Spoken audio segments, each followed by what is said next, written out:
बिस्मिल्लाहिर्रहमानिर्रहीम। स्टूडेंट्स, हमारा आज का टॉपिक है increment operator and decrement operator. Previous lecture में हमने पढ़ा था कि ये जो दोनों ऑपरेटर्स हैं, these are unary operators. Unary operator का मतलब ये है कि ये सिंगल ऑपरेंड के साथ काम करते हैं, ठीक है। यानी कि इसमें जिसमें नंबर ऑफ़ ऑपरेंड्स एक हो सकता है, इससे ज़्यादा नहीं हो सकते। चलिए स्टार्ट करते हैं। सबसे पहले इंक्रीमेंट ऑपरेटर के बारे में पढ़ते हैं। Increment operator is use to increase the value of variable by 1। Increment operator क्या करता है कि किसी भी वेरिएबल की वैल्यू में एक का वन का इंक्रीमेंट करता है, वन का इजाफा कर देता है, ठीक है। यानी फॉर एग्जांपल अगर उसकी वैल्यू अगर वैल्यू उसकी 5 है, ठीक है, और उसमें अगर हमने इंक्रीमेंट ऑपरेटर यूज़ किया है तो क्या होगा कि उसकी वैल्यू 5 से 6 हो जाएगी, ठीक है। यानी कि जो भी उसकी वैल्यू होगी उसमें वो एक का इजाफा कर देगा। It is denoted by the symbol plus plus, और इसको हम ये प्लस प्लस के साइन के साथ इसको हम रिप्रेजेंट करते हैं। It is a unary operator and works with single variable. ये सिर्फ सिंगल वेरिएबल के साथ काम करता है, पहले भी हम पढ़ चुके हैं ये बात। The increment operator can not increment the value of constants and expressions, ठीक है। यहाँ पे एक बड़ी इंपॉर्टेंट बात है, वो ये है कि ये सिर्फ इसको हम सिर्फ वेरिएबल के साथ इस्तेमाल कर सकते हैं। इसको एक्सप्रेशन के साथ या किसी भी कांस्टेंट वैल्यू के साथ हम इसको यूज़ नहीं कर सकते। अब यहाँ पे कुछ एग्जांपल्स हैं, like a plus plus and x plus plus, ठीक है। यहाँ पे ये वेरिएबल्स मैंने यूज़ किए हैं। यहाँ पे दीज आर वैलिड स्टेटमेंट्स, ठीक है, ये बिल्कुल वैलिड स्टेटमेंट्स हैं। लेकिन यहाँ पे अगर मैं इनको किसी कांस्टेंट के साथ यूज़ करती हूँ या किसी एक्सप्रेशन के साथ तो ये इनवैलिड हो जाएगा। लाइक यहाँ पे अब ये 5 that is a constant value, ठीक है, ये इस तरीके से हम इसको यूज़ नहीं कर सकते। इसी तरीके से ए प्लस बी यहाँ पे एक एक्सप्रेशन है, तो यहाँ पे इसके साथ मैंने ये इंक्रीमेंट ऑपरेटर यूज़ कर लिया है, तो यहाँ पे ये भी क्या हो जाएगा, इनवैलिड, ठीक है। इसको हम सिर्फ किसी वेरिएबल के साथ, सिंगल वेरिएबल के साथ ही यूज़ कर सकते हैं, ठीक है। आई होप आपको ये इसकी डेफिनेशन क्लियर होगी। अब इसकी फॉर्म्स के बारे में पढ़ लेते हैं। इंक्रीमेंट ऑपरेटर की 2 फॉर्म्स हैं, pre fix form and post fix form. अब देखते हैं कि प्री फिक्स फॉर्म और पोस्ट फिक्स फॉर्म में क्या डिफरेंस है। बहुत सिंपल सी बात है। अगर हम अगर किसी वेरिएबल से पहले हम इंक्रीमेंट ऑपरेटर का साइन इस्तेमाल करें तो उसे हम कहेंगे प्री फिक्स फॉर्म। प्री मतलब पहले। अब यहाँ पे देखें प्लस प्लस ए, ठीक है, and semi colon, this is the example of pre fix form. इसी तरीके से अगर हम किसी वेरिएबल के बाद में हम इंक्रीमेंट ऑपरेटर यूज़ करेंगे तो उसे हम कहेंगे पोस्ट फिक्स फॉर्म। अब यहाँ पे देखें A plus plus and semicolon, यहाँ पे अब ये जो मैंने वेरिएबल के बाद में मैंने इंक्रीमेंट ऑपरेटर यूज़ किया है तो इसे हम कहेंगे पोस्ट फिक्स फॉर्म। अब यहाँ पे हम देख लेते हैं कि इन दोनों में डिफरेंस क्या है, दोनों का पर्पस। अब देखें कि बेसिकली दोनों का पर्पस क्या है। दोनों का पर्पस ये है कि ये दोनों किसी भी वेरिएबल की वैल्यू में 1 का इजाफा करते हैं, ठीक है। लेकिन ये इसमें डिफरेंस कहाँ पे आएगा। When increment operator is use independently, pre fix and post fix form work similarly, ठीक है। जब हम इनको इंडिपेंडेंटली इस्तेमाल करते हैं प्री फिक्स इंक्रीमेंट ऑपरेटर को, तो प्री फिक्स फॉर्म और पोस्ट फिक्स फॉर्म दोनों एक तरह से काम करेंगी, उनका जो रिज़ल्ट आएगा वो सेम होगा। फॉर एग्जांपल अब यहाँ पे मैं 2 एग्जांपल ले लेती हूँ। यहाँ पे ए प्लस प्लस, ये पोस्ट फिक्स फॉर्म होगी इंक्रीमेंट ऑपरेटर की, और यहाँ पे प्लस प्लस ए, ठीक है, और semi colon.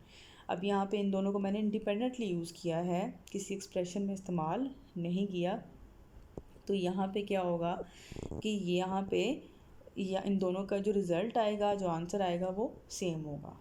But when increment operator is used in larger expression with other operators, pre fix and post fix form work differently. तो ये क्या होगा कि ये जो दोनों फॉर्म्स हैं ये डिफरेंटली काम करेंगी। वो किस तरीके से करेंगी, ठीक है। यानी कि अगर हमको किसी एक्सप्रेशन के अंदर इस्तेमाल करते हैं तो जहाँ पे नंबर ऑफ़ ऑपरेटर्स ज़्यादा हैं तो वहाँ पे फिर ये डिफरेंट तरीके से काम करेंगी। एग्जांपल देख लेते हैं। अब यहाँ पे पहले हम एग्जांपल देख लेते हैं प्री फिक्स फॉर्म की। अब यहाँ पे मैंने एक एक्सप्रेशन लिखा है, ए असाइनमेंट ऑपरेटर, और यहाँ पे फिर मैंने आगे लिख दिया है प्लस प्लस बी। यहाँ पे मैंने ये प्री फिक्स फॉर्म यूज़ की है इंक्रीमेंट ऑपरेटर की, ठीक है। अब यहाँ पे देखें कि किस तरीके से अब हम अज्यूम कर लेते हैं कि b की वैल्यू है 10, ठीक है। b की वैल्यू क्या है 10।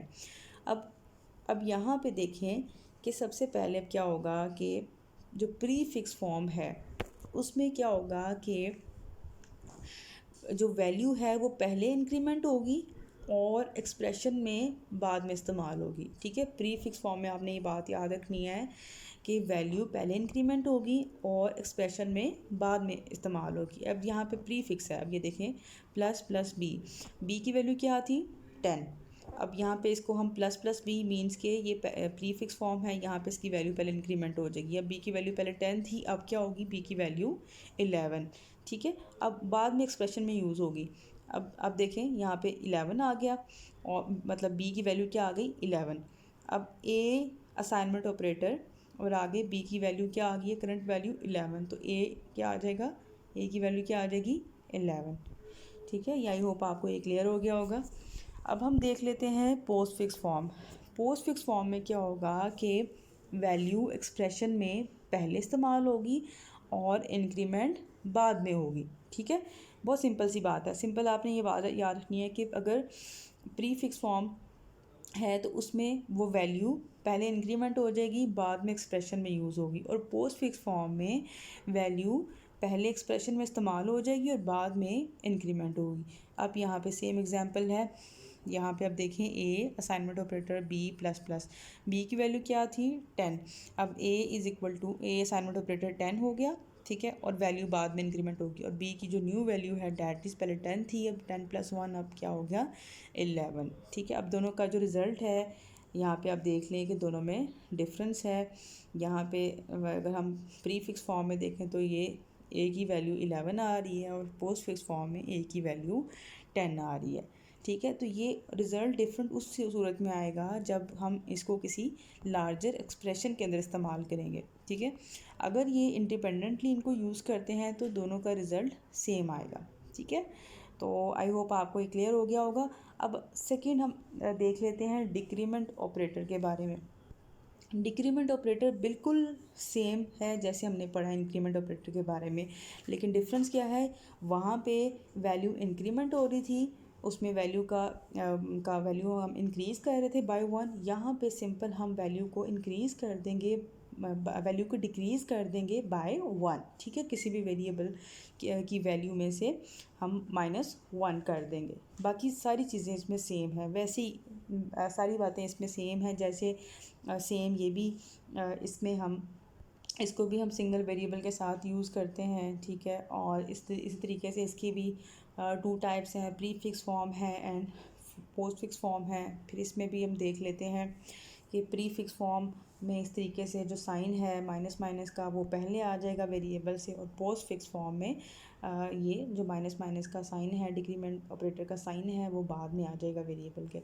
उसके बाद इसमें डिफरेंस वही डिफरेंस है कि प्री फिक्स फॉर्म में जो है अगर प्री फिक्स और पोस्ट फिक्स फॉर्म जो है डिक्रीमेंट ऑपरेटर की, अगर हम उनको इंडिपेंडेंटली यूज़ करते हैं तो दोनों का रिज़ल्ट सेम आएगा, ठीक है। और लेकिन अगर इसी तरीके से इनको किसी हम लार्जर एक्सप्रेशन में यूज़ करते हैं तो रिज़ल्ट डिफरेंट आएगा। इसकी भी हम एग्जांपल देख लेते हैं। सेम वही एग्जांपल है, पहले मैंने वहाँ पे इंक्रीमेंट ऑपरेटर यूज़ किया था, अब मैंने यहाँ पे डिक्रीमेंट ऑपरेटर यूज़ किया है। अब यहाँ पे सेम वही एग्जांपल है, देखें A assignment operator minus minus B की वैल्यू 10 थी। अब प्री फिक्स में क्या होगा कि वैल्यू पहले डिक्रीमेंट होगी और एक्सप्रेशन में बाद में इस्तेमाल होगी। बी की वैल्यू 10 थी, अब माइनस माइनस बी, तो बी की वैल्यू अब हो गई है 9 और एक्सप्रेशन में बाद में यूज़ होगी। और बी की जो भी वैल्यू है उसको हमने असाइन कर देना है ए को, तो ए असाइनमेंट ऑपरेटर 9, ठीक है। इस तरीके से सेकंड एग्जांपल देख लेते हैं। इसमें हमने पोस्ट फिक्स फॉर्म यूज़ की है, A assignment operator B minus minus. Post में मैंने बताया था कि वैल्यू एक्सप्रेशन में पहले इस्तेमाल हो जाएगी और डिक्रीमेंट बाद में होगी। तो बी की वैल्यू क्या थी 10, और यहाँ पे देखें ए असाइनमेंट ऑपरेटर 10 हो गया और बी की जो न्यू वैल्यू है डैट इज़ 9। और यहाँ पे देखें दोनों का रिज़ल्ट डिफरेंट आया, यहाँ पे ए 9 है और यहाँ पे ए 10 आया है। ठीक है, ये उस सूरत में हुआ है जब हमने इनको किसी एक्सप्रेशन के अंदर इस्तेमाल किया। हमारा आज का टॉपिक यहीं पे ख़त्म होता है। आई होप आपको इंक्रीमेंट ऑपरेटर और डिक्रीमेंट ऑपरेटर में डिफरेंस अच्छे तरीके से क्लियर हो गया होगा। इन केस अगर आपको फिर भी कोई चीज़ समझ में नहीं आई तो आप उस हवाले से पूछ सकते हैं। अल्लाह हाफ़िज़।